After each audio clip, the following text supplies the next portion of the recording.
यीशु मसीह की जय हो, यीशु मसीह की जय हो, यीशु मसीह की जय हो, यीशु मसीह की जय हो। नर्तन धार लिए परमेश्वर तेरी हो जय जयकार। नर्तन धार लिए परमेश्वर तेरी हो जय जयकार, तेरी हो जय जय। परमेश्वर के नाम की महिमा हो। प्रभात मनन के आराधना मनन में आप सभी का हार्दिक स्वागत है। आइए आज सुबह की शुरुआत करते हैं हमारे उद्धारकर्ता प्यारे प्रभु यीशु मसीह के नाम से। प्यारो, पिछले सप्ताह हमने ध्यान दिया था कि परमेश्वर मिलाप वाले तंबू के माध्यम से प्रभु यीशु मसीह को हमारे सम्मुख प्रकट करता है, अर्थात मिलाप वाला तंबू आने वाले मसीहा को प्रकट करता है। The tabernacle of God is a typology of Christ. आइए इसी श्रृंखला को जारी रखते हुए कुछ और भी बातें हम परमेश्वर के वचन से मनन करेंगे। सर्वप्रथम आइए मैं आपके लिए एक वचन को पढ़ देता हूँ। निर्गमन 25 अध्याय उसका 22 पद। मैं उसके ऊपर रहकर तुझसे मिला करूंगा और इस्राएलियों के लिए जितनी आज्ञाएं मुझको तुझे देनी होगी उन सभी के विषय में प्रायश्चित के ढकने के ऊपर से और उन करूबों के बीच से जो साक्षी पत्र के संदूक पर होंगे तुझसे वार्तालाप किया करूंगा। परमेश्वर इस पढ़े गए पद पर अपनी आशीष को उंडेले। मैं इसके माध्यम से तुझसे मिला करूंगा, तुझसे वार्तालाप किया करूंगा। प्यारो, इस पद के अनुसार परमेश्वर मिलाप वाले तंबू के माध्यम से लोगों से एक रिश्ते को जोड़ने की बात कर रहा है, उनसे संगति रखने की बात कर रहा है। परंतु क्या आपने कभी ये सोचा है कि परमेश्वर ने इस्राएलियों को मिलाप वाले तंबू को एक तंबू के रूप में बनाने की आज्ञा क्यों दी? क्यों न उसे किसी अच्छे कीमती लकड़ियों से बनाने की आज्ञा दी? आखिरकार ये तो परमेश्वर के लिए था, तो इसे किसी बहुमूल्य धातु जैसे चांदी, सोने इत्यादि से बनाया जा सकता था, या किसी दूसरे मूल्यवान वस्तुओं को इस्तेमाल करके और भी मजबूत और आकर्षित रूप से बनाया जा सकता था। परंतु परमेश्वर ने उसे एक तंबू के रूप में ही क्यों बनवाया, और वो भी सभी इस्राएलियों के बीचों बीच में ही क्यों बनवाया? उसे किसी ऊंचे स्थान पर अथवा किसी पहाड़ पर बनवा सकता था, जो आमतौर पर उस जमाने के सभी देवी देवताओं के मंदिर ऊंचे पहाड़ों पर होते थे। तो फिर परमेश्वर ने इस तंबू को इस्राएलियों के मध्य बीचों बीच क्यों बनवाया? Why did God ask Moses to build tabernacle in the midst of all Israelites? इसके द्वारा परमेश्वर आने वाले मसीहा के विषय में क्या सिखाना चाहता था? फिर इन बातों के द्वारा परमेश्वर आने वाले मसीहा के विषय में दो महत्वपूर्ण सच्चाइयों को प्रकट करना चाहता था। पहला, कि इसे आम तंबू के रूप में क्यों बनाया गया, इसे बाकी तंबुओं से हटकर और भी आकर्षित और भव्य रूप में क्यों नहीं बनवाया गया? क्योंकि इसके द्वारा परमेश्वर यह प्रकट करना चाहता था कि आने वाला मसीहा, जगत को बचाने वाला, जगत का उद्धार करता, स्वर्ग छोड़कर एक आम मनुष्य के समान इस धरती पर जन्म लेने वाला है। वो बिल्कुल आम इंसान के समान दिखाई देगा। देखने वालों में उसमें कोई आकर्षण की बात दिखाई नहीं देगी, वो बिल्कुल हमारे समान ही दिखाई देगा। दूसरी बात, कि मिलाप वाले तंबू को सबके मध्य में ही क्यों स्थापित किया गया? उसे किसी विशेष ऊंचे स्थान पर क्यों नहीं बनवाया गया? प्यारो, क्योंकि आने वाला मसीहा एक आम मनुष्य के रूप में जन्म लेगा और एक आम आदमी के समान दिखाई देगा। इतना ही नहीं, वो तुम्हारे मध्य निवास करेगा। वो किसी बड़े महल या कोठी में जन्म लेकर बड़े ऊंचे आलीशान घरों में निवास करेगा और जगत का उद्धार करेगा, ऐसा नहीं है। पर वो तुम्हारे बीच जन्म लेगा और तुम्हारे बीच निवास करेगा। प्यारो, इसी सच्चाई को यूहन्ना अपने सुसमाचार की पुस्तक उसके पहले अध्याय में प्रभु यीशु मसीह का परिचय देते हुए इस बात को प्रकट करता है कि यीशु मसीह परमेश्वर था, जो आदि से था, जिसके द्वारा पूरे संसार की सृष्टि हुई।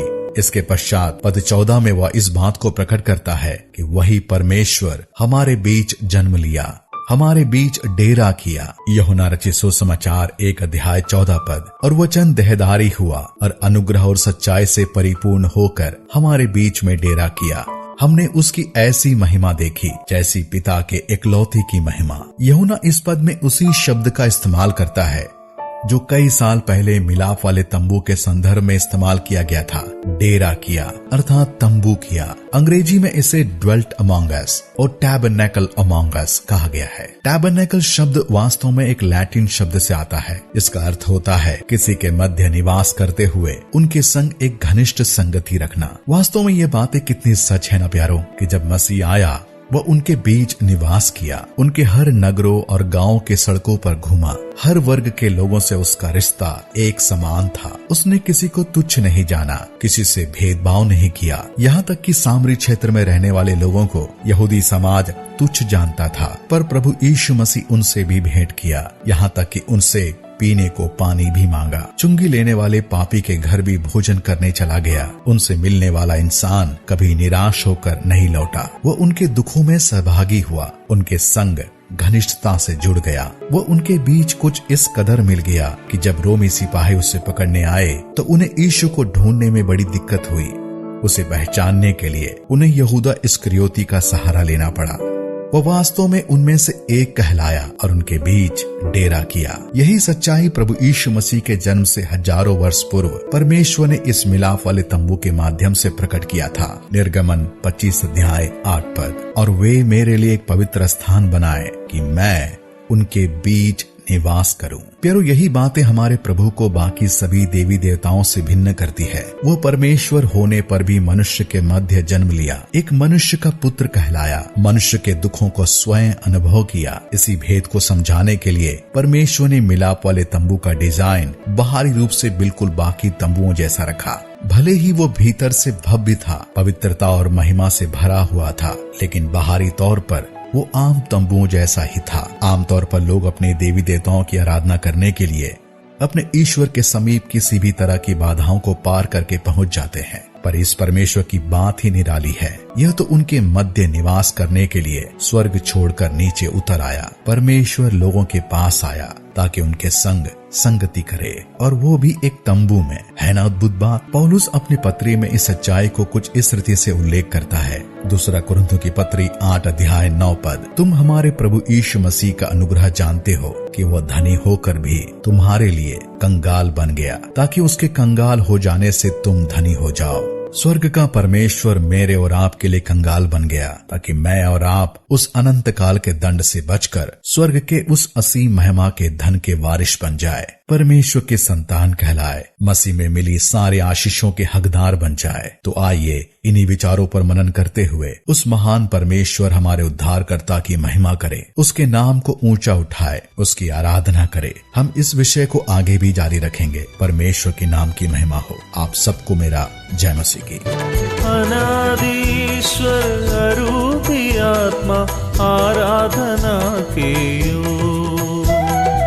अनादीश्वर अरूपी आत्मा आराधना के योग।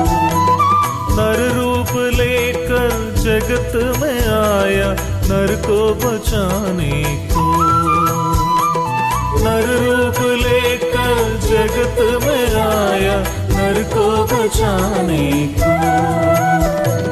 तेरी हो जय जय, तेरी हो जय जय, तेरी हो जय जयकार। तेरी हो जय जय, तेरी हो जय जय, तेरी हो जय जयकार।